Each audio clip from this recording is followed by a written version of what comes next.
Welcome back to AM Northwest. You know, words can be weapons.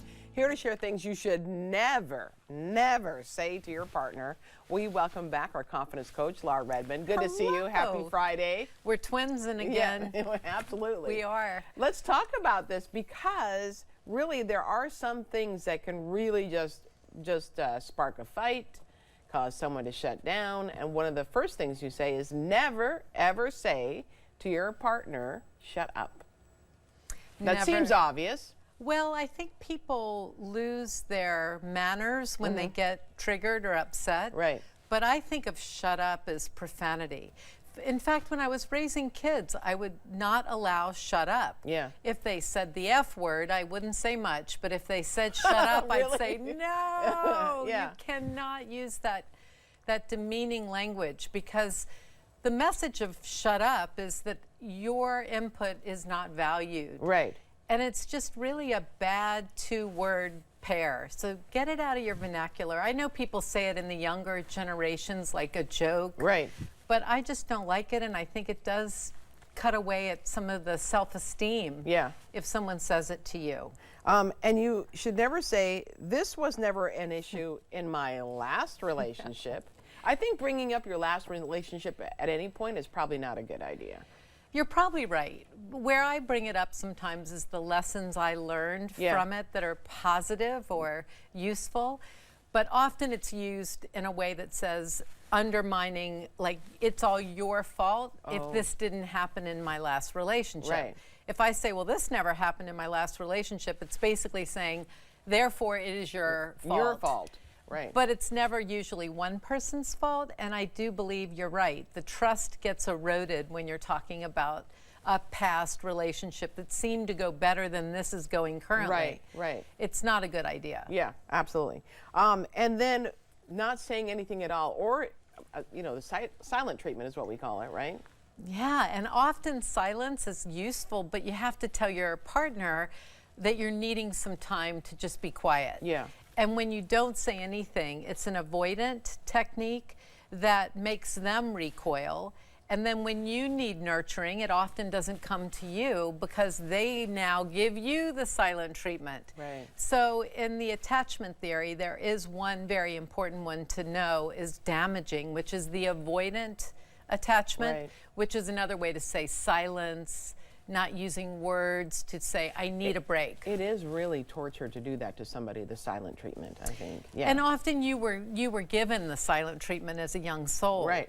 And therefore that's how you manage your distress. But again, take time to be quiet. Just let your partner know, I'll be back when I can use words. Gotcha. Even that's useful. Yeah, gotcha. And never say, you look fat, or you look heavy, or you don't look so good in those pants. Or inflamed. Inflamed? You look a little inflamed. Did someone say inflamed? Well, I've never heard that one. You know how we always hear about inflamed foods? Right. Honey, are you inflamed? No. I mean, anything about the body, the hair, the face is body shaming. Yeah. And that is not going to be something that someone forgets. Even if you say, I didn't mean it. No, you don't look fat. It's you can't get out of it. So keep anything that's physically related out of dialogue. Even if you're asked, do I look fat? Right, I was just about to ask you that question. That's the tricky one. And often I think the best response is, do you feel fat? Oh, there you go. You know, how are you feeling? Right. Put it back to them, because they will have much more of an idea why they're asking the question. And you could even say, why are you asking me that? Yeah. But do not answer, even if you think they do look swollen or inflamed. Or inflamed. Okay. And never say anything disparaging about someone else's family. I mean, they can say it about their family, but you can't say it about their family. Even if the family member is dead. Yeah. Like no dead mother-in-law is safe to mention in a despairing way. Yeah. Nor is an ex-partner that parented the children that are in your lives. Oh, good point. Nor are the children from another relationship. Never do that. Fair game. Yeah, absolutely. No despairing statements about family, because again, the punch is greater than the risk of saying it. Right. Don't take the risk of that. Also to say, it's not that big of a deal. In other words, calm down. Don't say calm down. Oh. And I'm going to put along with this. Don't be so defensive. Oh, That I goes like with that. Yeah. I really like that. And when anyone uses the words calm down, what happens? Oh, it only makes you more angry, right? You take it up a notch. Yeah. And again, the idea here is someone's upset, allow that to be informative. You know, I use the tea bag example in the notes about they leave tea bags on the counter and your partner gets really mad and you're thinking, calm down. Yeah. The better response is, oh, that's right, I forget. You don't like tea bags left on the counter. Right. I didn't do that well before I lived with you. I forgot. Yeah. You keep an orderly kitchen and I just made it messy. Right. They will calm down then. Yeah. You know? Absolutely. That sounds very specific. I like that. Someone's bags. left a tea bag on the counter. Well, and I saw Sex and the City reruns over the holidays, and there's that scene with tea bags. Okay, gotcha. And Charlotte does not like the tea bags. Gotcha.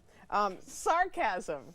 I don't like sarcasm. I think it's a silent dig. Yeah. It's not really funny when someone makes it funny. It's just covering up something else. Right. And it ends up in a resentment category.